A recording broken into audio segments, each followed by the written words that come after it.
Go ahead. Alright. What inspired you to start the new sound? What inspired me to start the new sound? Um, the new sound was sort of inspired by just talking in the English department, knowing that we wanted to have a national journal, one that sort of spoke to the region of New Haven, the New England area, and we wanted to also have a journal that's sort of like international in scope, and so we want to have definitely want to have a global perspective. We wanted to definitely make sure we had a place for young writers as well as established writers to showcase their critical and creative talents. And so those were some of the reasons why we started the new sound. So yeah. Okay. Thank you. What do you want the new sound to represent? What do I want the new sound to represent?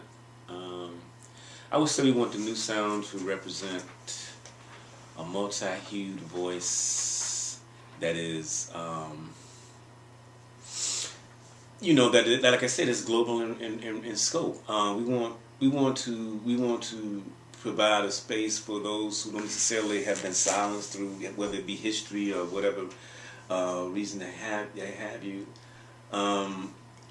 And that's one of the things that we want to do. We want to make sure that that we are very broad in our scope, that we are very sensitive to cultures, sensitive to people's ideologies and beliefs. And I think right now is a good time to put out a journal, especially in this area. Some of the most exciting writing is being done as we even talk today. It's an exciting renaissance. And I think the new sound can be a part of that. Interesting. What is your vision for new sound? What is my vision? Well, besides being global in scope and providing a place, we also want to be able to bring in writers.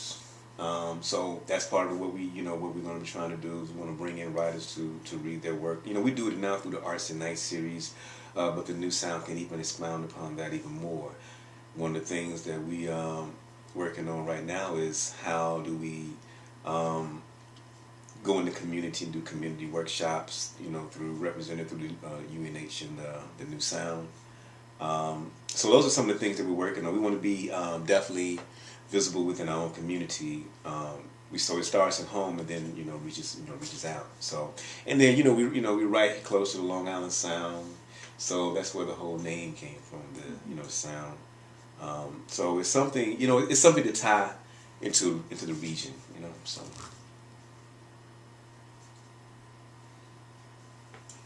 How do you select works to appear in the new sound?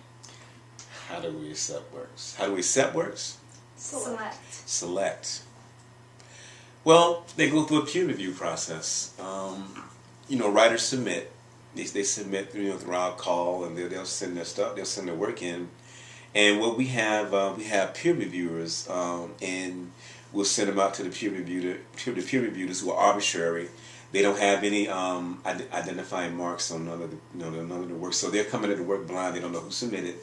And they make these are usually people in the field who have made contributions, or i.e. they published writers, and they're making contributions in the literary world. And so we send out to them, and they can either say yes, no, make recommendations. So it's a process, but it starts with the peer review. Most university journals are going to be peer reviewed.